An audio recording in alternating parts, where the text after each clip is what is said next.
اعوذ باللہ من الشیطان الرجیم، بسم اللہ الرحمن الرحیم۔ شروع کرتا ہوں اللہ تعالیٰ کے ببرکت نام سے جو اپنے بندوں پر بہت مہربان ہے۔ السلام علیکم ورحمۃ اللہ وبرکاتہ۔ میرے عزیز بھائیوں اور بہنوں، آج کا جو ہمارا موضوع ہے وہ باپ کی شان کے متعلق ہے۔ بسم اللہ الرحمن الرحیم۔ سیدنا ابو درداء رضی اللہ عنہ سے مروی ہے کہ وہ بیان کرتے ہیں کہ رسول اللہ صلی اللہ علیہ وآلہ وسلم نے فرمایا، باپ جنت میں داخلے کا سب سے بہترین دروازہ ہے۔ اب تم اس دروازے کو نافرمانی اور برے سلوک کے ذریعے ضائع کر لو یا اطاعت و فرما برداری کے ذریعے اس کو محفوظ کر لو۔ میرے عزیزو، اگر ہم اپنے والد کی، اپنے باپ کی اطاعت کریں گے تو ہی ہم جنت میں داخل ہوں گے۔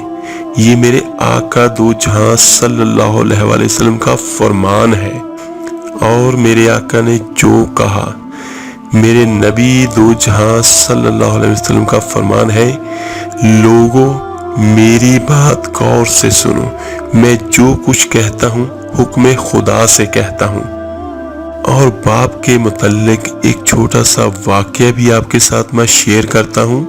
ایک مرتبہ ایک صحابی آئے، نبی دو جہاں صلی اللہ علیہ وسلم کے پاس حاضر ہوئے اور کہنے لگے، میرا باپ میرا پیسہ مجھ سے پوچھے بغیر ہی خرچ کر دیتا ہے۔ بات تو قانون کی اس نے ٹھیک کی تھی، اگر بیٹے کی کمائی ذاتی ہو، باپ کی طرف سے نہ ہو، اس بندے نے ذاتی اپنی محنت مزدوری کی ہو، تو باپ کو اس سے اجازت لے کر پھر اس کی کمائی میں سے جو چاہے خرچ کر دے۔ قانون یہ ہے۔ اس نے آ کے شکایت کی تو میرے آقا دو جہاں صلی اللہ علیہ وآلہ وسلم نے اس کے باپ کو بلوایا۔ جب اسے پتا چلا کہ میرے بیٹے نے میری شکایت کی ہے اللہ کے نبی کے پاس، تو ان کو بڑا دکھ ہوا۔ وہ عرب تو پیدائشی ہی شاعر ہوتے تھے، عرب کا ماحول ہی کچھ اس قسم کا تھا۔ جب انہیں پتا چلا کہ میرے بیٹے نے میری شکایت کی ہے تو انہیں بہت رنج ہوا۔ دکھ میں آ کر کچھ اشعار کہے انہوں نے دل ہی دل میں۔ اور جب یہ آئے نا مسجد میں اللہ کے نبی کے پاس، تو جبرائیل علیہ السلام پہلے حاضر ہو چکے تھے اور کہنے لگے، یا رسول اللہ صلی اللہ علیہ وآلہ وسلم، اللہ تعالیٰ فرما رہے ہیں کہ آپ ان کا کیس بعد میں سنیں، اس سے کہیں کہ وہ شعر سنا جو تیری زبان پہ تو نہیں آئے پر اللہ نے سن لیے۔ سبحان اللہ، میرے اللہ کا سننا کیسا ہے۔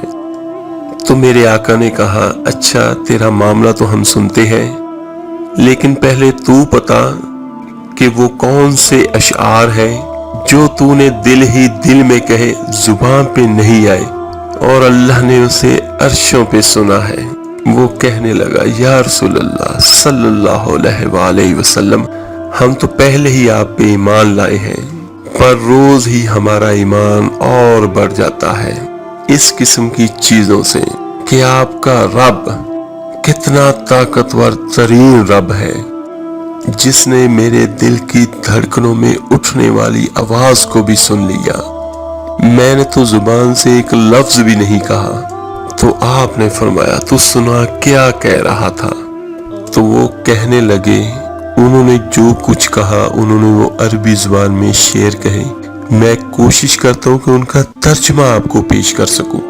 وہ کہنے لگے، بیٹا جس دن تو پیدا ہوا تھا اسی دن سے ہم نے اپنے لیے جینا چھوڑ دیا تھا۔ یہ ایک باپ کی دکھی فریاد ہے۔ اولادوں کو یہ پتہ نہیں ہوتا کہ ان کے لیے ماں باپ کتنے دکھ، کتنی تکلیفیں اٹھاتے ہیں۔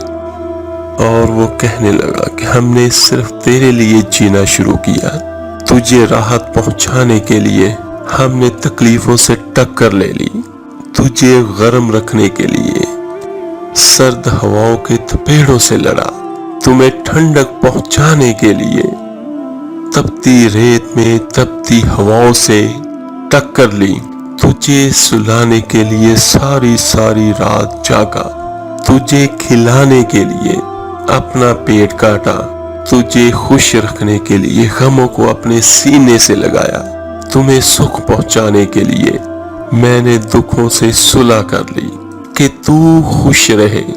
تیری خوشی دیکھنے کے لیے اپنے آپ کو مشقت کی چکی میں پیس کر رکھ دیا، اور جب کبھی تو بیمار ہوتا تھا تو ساری رات تیرے سرہانے گزر جاتی، اور ساری رات تیرے سرہانے گزر جاتی، کبھی تیری ماں بیٹھی، کبھی تیرا باپ بیٹھا کہ کہیں کچھ ہو نہ جائے، مر نہ جائے، حالانکہ موت کا وقت تو مقرر ہے، اپنے وقت پر ہی آنا ہے، لیکن تیری بیماری ہزاروں شک پیدا کر دیتی تھی، اور یوں ہم تیرے سرہانے بیٹھ کر کبھی اپنے اللہ کو پکارتے اور کبھی دعا دارو کی طرف بھاگتے کہ ہمارا بچہ بچ جائے، حالانکہ موت نے تو اپنے وقت پر ہی آنا ہوتا ہے، لیکن تیری بیماری ہمیں تڑپا دیتی، رلا دیتی۔ اس طرح دن رات کی چکی چلی، زمانے کی گردش نے میری ہڈیوں کا رس نکالا اور تیری ہڈیوں میں ڈالا، میرے بال سفید ہوتے گئے، تیری جوانی پروان چڑھتی گئی، اور دن رات کی مشقت نے تیری کمر کو سیدھا کیا، میری کمر کو ٹیڑھا کر دیا، تو طاقتور بن گیا، میں لاٹھی پہ آ گیا، تیری جوانی ایک سرسبز درخت بن گئی، اور میری زندگی کے درخت کے سارے پتے جھڑ گئے خزاں کی طرح۔ تو مجھے خیال آیا کہ جیسے میں اس کی انگلی پکڑ کے چلتا تھا، اسے کندھے پہ بٹھا کے چلتا تھا، اسے گود میں لے کر بیٹھتا تھا، اس کو ہاتھوں پہ اٹھا کر چومتا تھا، اس کے کپڑے بدلتا تھا، اس کو کھانے کھلاتا تھا، تو اب میری کمر جھک گئی ہے، اب یہ میری لاٹھی بنے گا، میں اس کے ہاتھ پکڑ کے چلا، یہ اب میرا ہاتھ پکڑ کے چلے گا، میں اس کا آسرا بنا اور یہ میرا آسرا بنے گا۔ لیکن میرے بیٹے، تیری آنکھیں تو سر پہ چلے گی، ماتھے پہ چلے گی، اور تو مجھے ایسے دیکھنے لگا جیسے میں تیرا باپ نہیں، تیرا نوکر ہوں۔ تیری آنکھوں کے تیور بتانے لگے کہ شاید میں تیرا باپ نہیں ہوں، تو میں تنہائی میں بیٹھ کر سوچنے لگا کہ کہیں میں نے خواب تو نہیں دیکھا تھا کہ میں اس کا باپ ہوں، کیونکہ اس کا رویہ تو یہ بتا رہا ہے میں نوکر ہوں، اور میں اپنے 30 سالہ خواب کو جھٹلاؤں یا اس کو دیکھوں۔